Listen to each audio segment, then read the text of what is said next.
नमस्कार, बहुत स्वागत है आपका। इंडिया वॉइस देख रहे हैं आप। मैं हूं आपके साथ शिवम सोनी। केंद्रीय सड़क परिवहन मंत्री नितिन गडकरी सोमवार को पूर्वांचल को 10,000 करोड़ की सौगात उन्होंने दी। 10,000 करोड़ की परियोजनाओं की सौगात दी गई।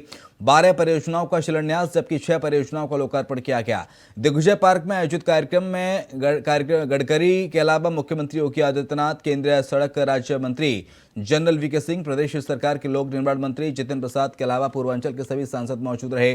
केंद्रीय मंत्री नितिन गडकरी ने कहा कि हम किसान के बेटे गोरखपुर में एथेनॉल के पंप शुरू करेंगे। पेट्रोल का दाम 120 रुपए लीटर होगा तो एथेनॉल 60 रुपए किलो होगा। इससे हमारी मोटरसाइकिल, ऑटो, कार और अन्य गाड़ियां बेफिक्र होकर सड़कों पर चलेंगी। इससे प्रदूषण भी कम होगा। आदरणीय प्रधानमंत्री जी की प्रेरणा से आज पूरे देश के अंदर इंफ्रास्ट्रक्चर का जो एक मजबूत ढांचा हम सबको नजर आ रहा है, वह अगर उसका श्रेय आदरणीय प्रधानमंत्री जी के मार्गदर्शन में किन्हें दिया जा सकता है तो सचमुच उसके शिल्पी हैं आज भारत सरकार के सड़क परिवहन और राजमार्ग मंत्रालय के माननीय मंत्री आदरणीय श्री नितिन गडकरी जी। देश के अंदर जिस मजबूती के साथ हाईवे का निर्माण हुआ है, राजमार्गों के निर्माण के लिए जिस द्रुत गति से पिछले 9 वर्ष के अंदर कार्य हुआ है, आज उसने भारत की गति को, विकास की रफ्तार को एक नई ऊंचाई तक पहुंचाया है।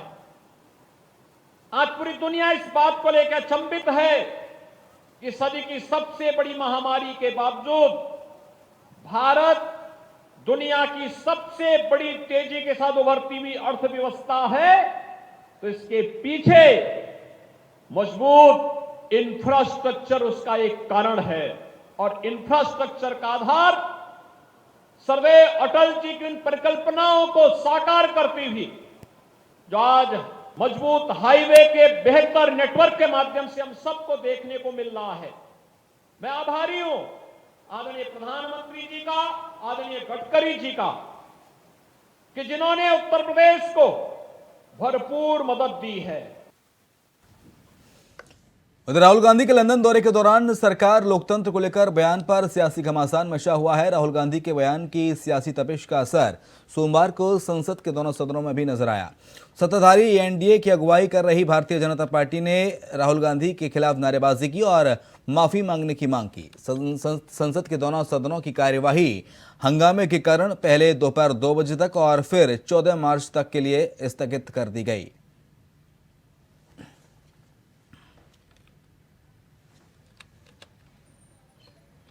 बजट सत्र के दूसरे चरण का आज से कार्यवाही शुरू हो गई है और जिसके साथ ही मोदी सरकार और विपक्ष आमने सामने दिखाई दिए।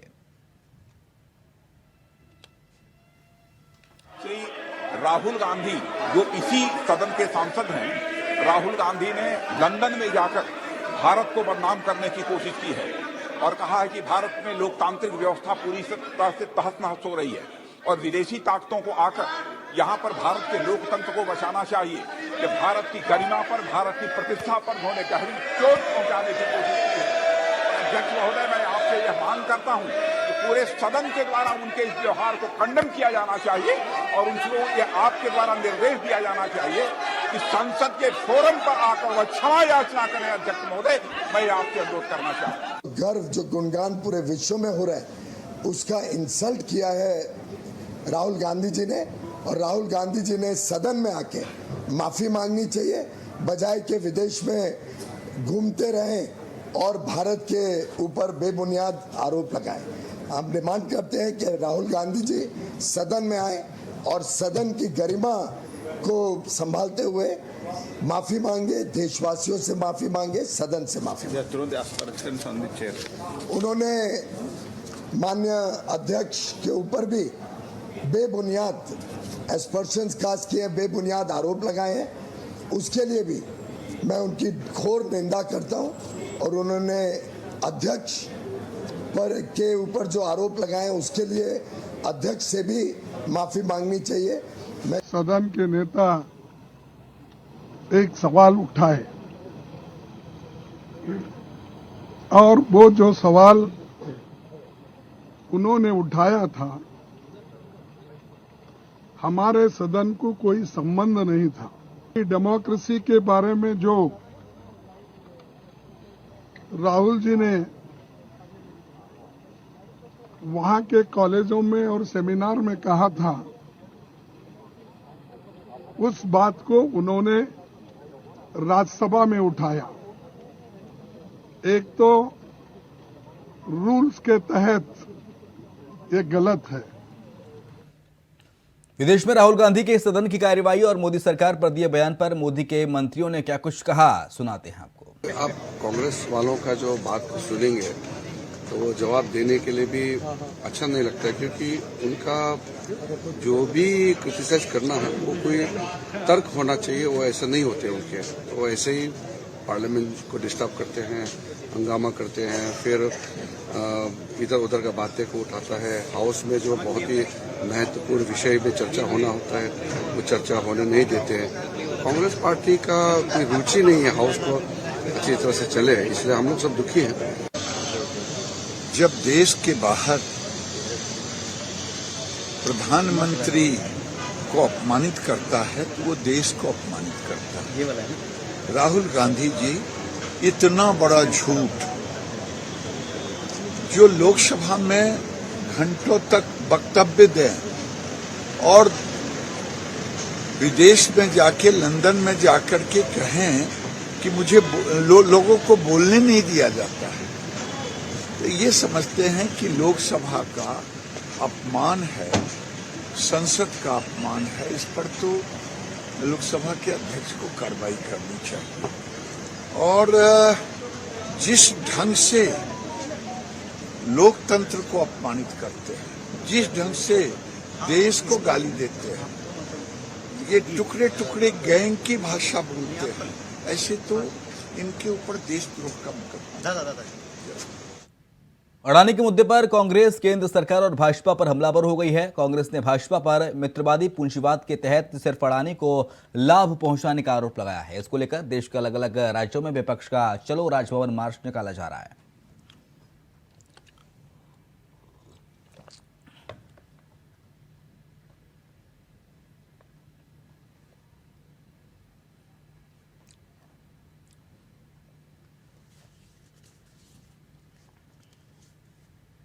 तो तीन तस्वीर आपके सामने राजधानी लखनऊ, जयपुर और भोपाल से, और राजभवन को लेकर किस तरह से कूच किया कांग्रेस पार्टी ने, और अलग अलग राज्यों में कांग्रेस ने राजभवन को घेराव किया और कूच किया। ये तीनों तस्वीरें आपके सामने स्क्रीन पर, लखनऊ, जयपुर और भोपाल, मध्य प्रदेश, उत्तर प्रदेश और राजस्थान से तीनों तस्वीरें।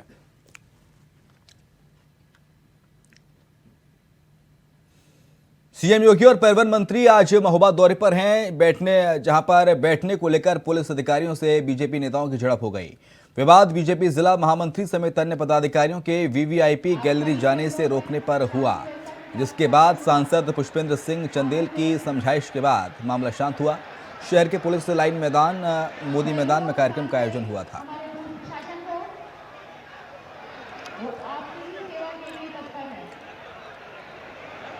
तस्वीर आपको देख सकते हैं किस तरह से बीजेपी नेता और पुलिस के बीच ये वीआईपी गैलरी को लेकर झड़प हुई, और नोकझोंक इतनी तेज हो गई कि बात हाथापाई तक आ गई और एक दूसरे को हाथों से समझाने लगे, धक्का मुक्की तक की बात आई।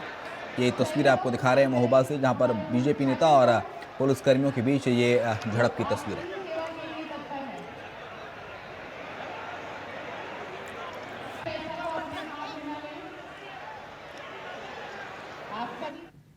उधर फतेहपुर जिले में मेला देखने गई तो किशोरियों को अगवा करके 6 युवकों ने गैंगरेप की घटना को अंजाम दिया। सूचना के बाद एसपी ने घटनास्थल का जायजा लिया। पुलिस ने मामले की कार्रवाई करते हुए 6 आरोपियों को हिरासत में लिया है, जांच शुरू कर दी है।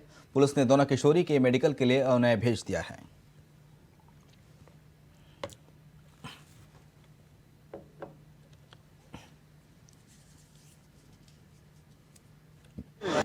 थाना हुसैनगंज में सेनपुर में मेला देख करके और लौट रही 2 बालिकाओं के साथ 6 व्यक्तियों द्वारा दुष्कर्म की घटना की गई है।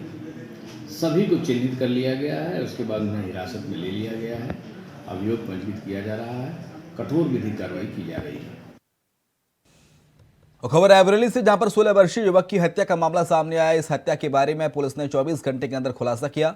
पुलिस की शुरुआती जांच में पता चला है कि हत्या प्रेम प्रसंग को लेकर ये हुई थी और मामा ने अपनी भांजी के प्रेमी को पीट कर मौत की घाट उतार दिया। रविवार को युवक का शव खेत में पड़ा मिला। शरीर के कई हिस्सों में चोट के निशान भी पाए गए। पुलिस ने मामले में किशोरी के मामा वीरेंद्र लोध को गिरफ्तार किया है। डिया थाना क्षेत्र के बराबा मजरे घोरहा गांव का पूरा मामला बताया जा रहा है। एक 16 वर्षीय बच्चे की लाश मिली, जिसके गले पे प्रथम दृष्टया ऐसा प्रतीत हुआ कि गला दबा करके उसकी हत्या की हुई और उसके सर पे भी कुछ चोट के निशान थे। पुलिस ने शव को कब्जे में लेकर के पोस्टमार्टम के लिए भेज दिया और उसमें मुकदमा कायम करके पुलिस ने अपनी छानबीन शुरू कर दी। वो बच्चा जो था उसकी दोस्ती गांव की ही एक लड़की से थी और ये बात उसके मामा को पसंद नहीं थी। उस बात से कुपित होकर के मामा ने शाम को उसको अकेला जब पाया, करीब 6:45 सवा 7 के आसपास, तो उसने उसको पकड़ करके और उसके सर पर डंडा मार के उसको चेत कर दिया और बाद में गला दबा के उसकी हत्या कर दी। जो अपराधी है उसको पकड़ लिया है। एक छोटा सा ब्रेक, जल्द लौट रहे हैं। तो ब्रेक के बाद आपका स्वागत है। मिर्जापुर विधानचल थाना क्षेत्र इलाके में एक नवयुवक का शव बंद कमरे में फांसी से लटका हुआ मिला, जिसके चलते इलाके में सनसनी फैल गई। सूचना पर पुलिस पहुंची और शव को कब्जे में लेकर पोस्टमार्टम के लिए भेज दिया है।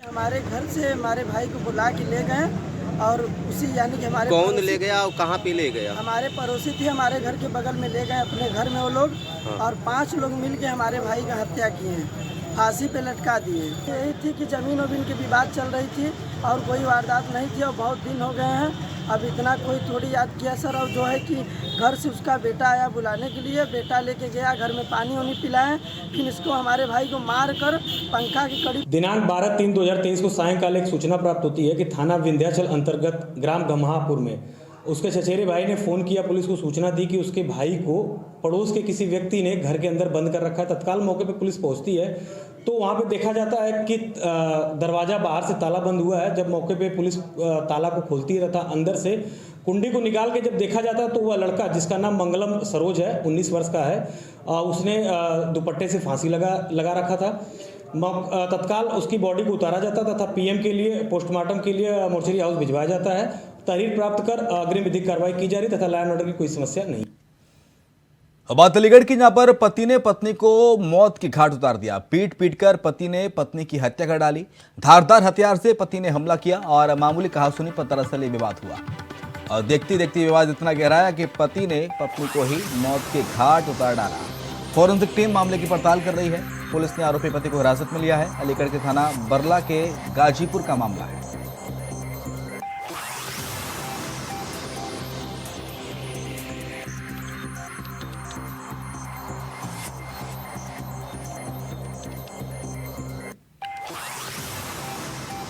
तो पति ने पत्नी को मौत के घाट उतार डाला। पीट कर पति ने पत्नी की हत्या कर डाली। सूचना के बाद पुलिस पहुंची और मामले की पड़ताल शुरू कर दी गई है। आरोपी पति को हिरासत में लिया गया है। फॉरेंसिक टीम पहुंची है और जांच कर रही है।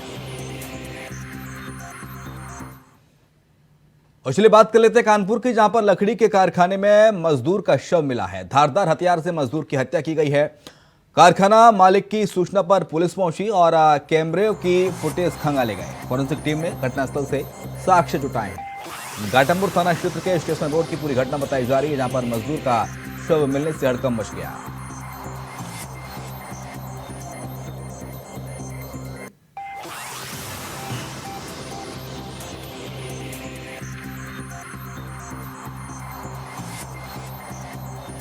तो फॉरेंसिक टीम ने घटनास्थल से साक्ष्य जुटाए हैं। मजदूर का शव मिला है। लकड़ी के कारखाने में मजदूर का शव मिलने से हड़कंप मच गया। घाटमपुर थाना क्षेत्र के स्टेशन रोड की घटना बताई जा रही है। खबर है कि धारदार हथियार से मजदूर की हत्या की गई थी।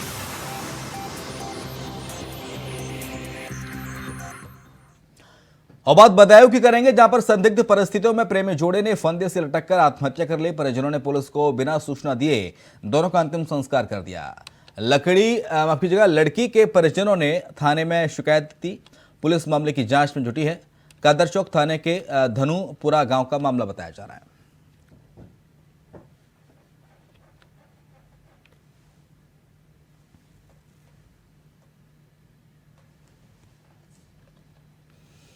उमेशपल हत्याकांड में यूपी पुलिस ने बरेली जेल में बंद अतीक अहमद के भाई अशरफ की मदद करने के आरोप में एक और पुलिसकर्मी को गिरफ्तार किया है। पीलीभीत जेल में तैनात बंदी रक्षक मनोज गौड़ को पकड़ा गया है। जानकारी के मुताबिक बरेली जेल में तैनाती के दौरान मनोज अशरफ के लिए काम करता था और लोगों को उससे मिलवाने में मदद करता था। बरेली पुलिस ने मनोज गौड़ को उनके बयान दर्ज करने के लिए बुलाया था और पूछताछ के बाद उसे गिरफ्तार किया गया।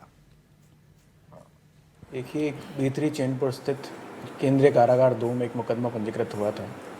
उसमें पहले 2 व्यक्तियों को जेल भेजा गया था। उसके बाद अभी एक पीलीभीत जेल में तैनात मनोज गौड़ नाम का सिपाही है, जो 3 महीने पहले बरेली जेल में ही तैनात था और बरेली जेल में गैरकानूनी तरीके से और फर्जी दस्तावेजों पे मिलवाने के अपराध में इस सिपाही को जेल भेजा जा रहा है।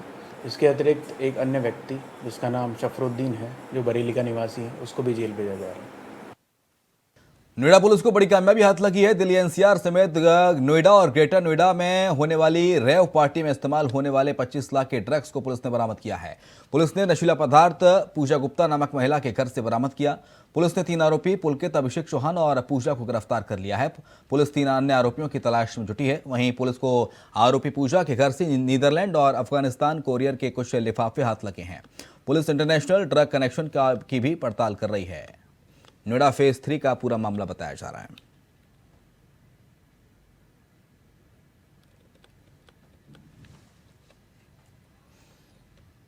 खबर नोएडा से है, जहां पर सैकड़ों की तादाद में किसान नोएडा प्राधिकरण पर पहुंचे और धरने पर बैठकर अपनी मांगों को लेकर धरना दिया।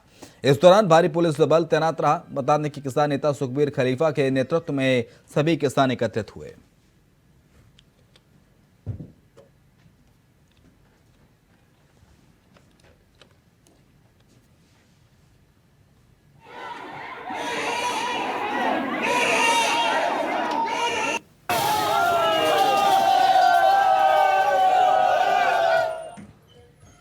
एक दिवसीय निजी दौरे पर बिजनौर पहुंचे समाजवादी पार्टी के अध्यक्ष अखिलेश यादव ने बीजेपी सरकार पर जमकर हमला बोला।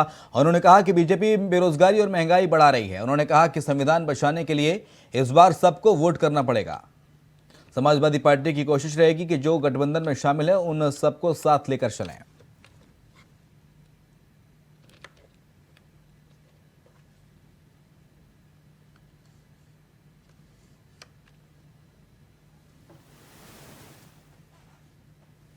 संविधान बचाने के लिए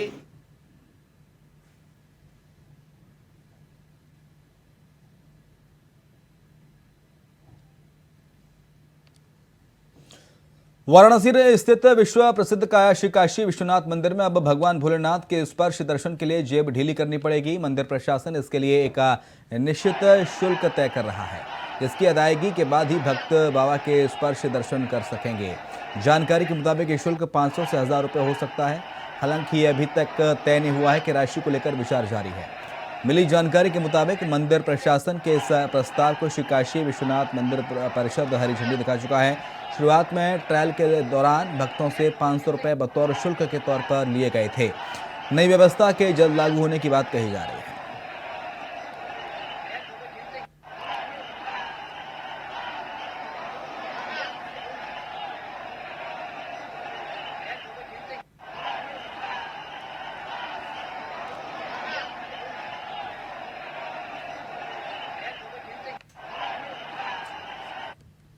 और अब खबर जौनपुर से, जहां पर दवा बनाने की फैक्ट्री में विस्फोट होने से एक युवक की मौत हो गई। वहीं 2 लोगों की हालत नाजुक बताई जा रही है। जौनपुर नगर के ख्वाजी टोल प्लाजा पर यह धमाका हुआ। जानकारी के मुताबिक केमिकल के सिलेंडर में धमाका होने से हादसा हुआ है। फायर ब्रिगेड पहुंची और आग पर काबू पाया गया।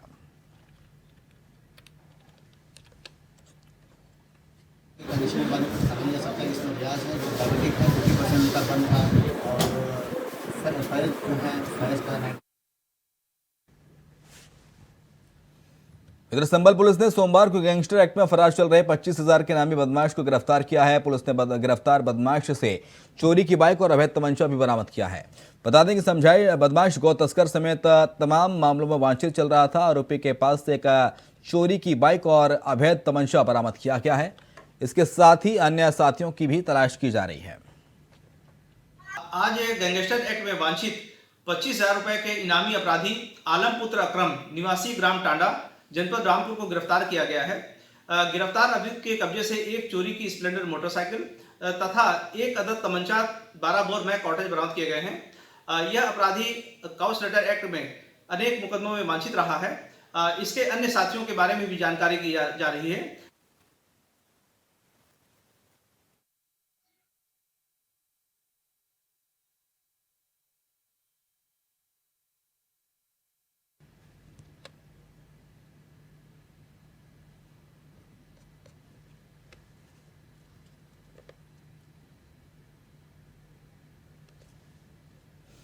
और इसी के साथ बुलेटिन में इतना ही। खबरें लगातार जारी हैं, आप देखते रहिए इंडिया वॉइस।